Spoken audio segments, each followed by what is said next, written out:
Praise the Lord. നമ്മുടെ കർത്താവ് നമ്മളെ അനുഗ്രഹിക്കട്ടെ.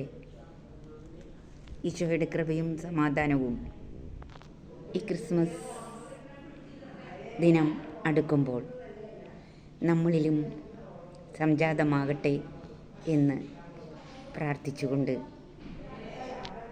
നമുക്ക് ഒരു തിരുവചനം നമ്മുടെ ചിന്താവിഷയമാക്കാം. വിശുദ്ധ യാക്കോബ് ശ്ലീഹ തൻ്റെ ലേഖനത്തിൽ ഇങ്ങനെ പറയുന്നു: നിങ്ങൾ എത്ര ചോദിച്ചിട്ടും നിങ്ങൾക്ക് ലഭിക്കുന്നില്ലെങ്കിൽ അത് ദൈവത്തിൻ്റെ ഹിതമല്ല എന്നാണ് പറയുക. അതുകൊണ്ട് നിങ്ങൾക്ക് യാതൊരു ഉപകാരവുമില്ല. അത് ലൗകികമായതുകൊണ്ടാണ് ദൈവം തരാത്തത് എന്നാണ്.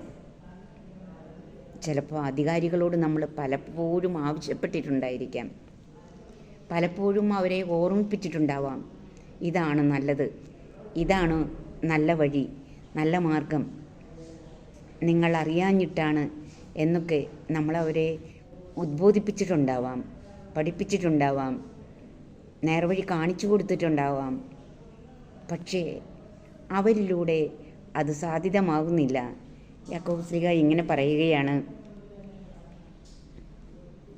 നിങ്ങൾ ചോദിച്ചിട്ടും നിങ്ങൾക്ക് ലഭിക്കുന്നില്ലെങ്കിൽ അത് നിങ്ങളുടെ ദുരാശകളെ തൃപ്തിപ്പെടുത്തുവാൻ നിങ്ങൾ തിന്മയായിട്ടുള്ളവ ചോദിക്കുന്നത് കൊണ്ടാണ് എന്ന്. യാക്കോബ് ശ്ലീഹായുടെ ലേഖനത്തിൽ 4-ാം അധ്യായത്തിൽ പറഞ്ഞു വയ്ക്കുന്നത് ഇങ്ങനെയാണ്: വിശ്വസ്തത പുലർത്താത്തവരെ ലോകത്തോടുള്ള മൈത്രി ദൈവത്തോടുള്ള ശത്രുതയാണെന്ന് നിങ്ങൾ അറിയുന്നില്ലേ? ലോകത്തിൻ്റെ മിത്രമാകാൻ ആഗ്രഹിക്കുന്നവൻ തന്നെ തന്നെ ദൈവത്തിൻ്റെ ശത്രുവാക്കുന്നു. അപ്പോൾ നാം ചോദിക്കുന്നത് നമുക്ക് ലഭിക്കുന്നില്ല എങ്കിൽ, നമ്മുടെ അധികാരികൾ നമുക്ക് തരുന്നില്ല എങ്കിൽ, അവരനുവദിക്കുന്നില്ല എങ്കിൽ, തീർച്ചയായിട്ടും അത് നമ്മുടെ ദുരാശകളെ തൃപ്തിപ്പെടുത്തുവാൻ വേണ്ടി നന്മയാണെന്ന് വിചാരിച്ച് നമ്മൾ ചോദിക്കുന്നതാകാം. അത് വളരെ വ്യക്തമായിട്ട് വിശുദ്ധ യാക്കോബ് ശ്ലീഹ ഇവിടെ പറയുകയാണ്: നമ്മിൽ നിക്ഷേപിച്ചിരിക്കുന്ന ആത്മാവിനെ ദൈവം അസൂയയോടെ അഭിലഷിക്കുന്നു എന്ന തിരുവെഴുത്ത് വ്രത ആണെന്ന് നിങ്ങൾ വിചാരിക്കുന്നുവോ? അവിടുന്ന് കൃപാവരം ചൊരിയുന്നു. അതുകൊണ്ടാണ് ഇങ്ങനെ എഴുതിയിരിക്കുന്നത്: ദൈവം അഹങ്കാരികളെ എതിർക്കുകയും എളിമയുള്ളവർക്ക് കൃപ കൊടുക്കുകയും ചെയ്യുന്നു. ആകയാൽ ദൈവത്തിന് വിധേയരായിരിക്കുവിൻ, പിശാചിനെ ചെറുത്തു നിൽക്കുവിൻ, അപ്പോൾ അവൻ നിങ്ങളിൽ നിന്ന് ഓടി അകന്നുകൊള്ളും. ദൈവത്തോട് ചേർന്ന് നിൽക്കുവിൻ, അവിടുന്ന് നിങ്ങളോടും ചേർന്ന് നിൽക്കും. ഇത് തന്നെയാണ് നല്ലതെന്ന് വിചാരിച്ച് നമ്മൾ പലതും കരഞ്ഞുകൊണ്ട് വിലപിച്ചുകൊണ്ട് കർത്താവിൻ്റെ മുമ്പിൽ പ്രാർത്ഥിക്കുകയും അവർക്ക് വേണ്ടി വിലാപവസ്ത്രങ്ങൾ ധരിച്ച്, അതായത് അവർ ചെയ്ത പാപങ്ങൾക്ക് പരിഹാരം ചെയ്ത് നമ്മൾ പ്രാർത്ഥിക്കുന്നുണ്ടെങ്കിൽ തീർച്ചയായും ദൈവത്തിനത് ഇഷ്ടമില്ലാത്തത് കൊണ്ടാണ് അത് തരാത്തത്. നമുക്ക് അതുകൊണ്ട് ഒരു നന്മയും വരാനില്ല. അതുകൊണ്ടാണ് അവിടുന്ന് അത് തരാത്തത് എന്ന് വ്യക്തമാവുകയാണ്.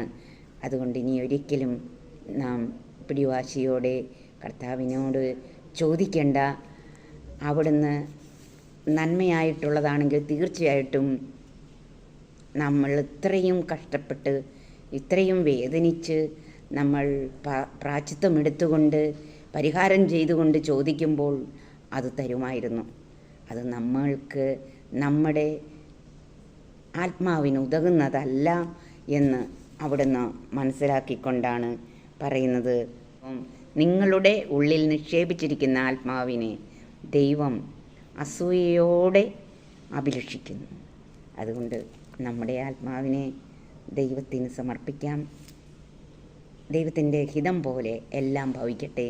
എല്ലാം അവിടത്തേക്ക് വിശുദ്ധ യോസേപ്പിനെ പോലെയും മാതാവിനെ പോലെയും നമുക്ക് വിട്ടുകൊടുക്കാം. അപ്പോഴാണ് രക്ഷ സാധ്യതമാകുക. ദൈവം ചെയ്യാൻ പോകുന്ന വലിയ നന്മ ഉണ്ടാവുക.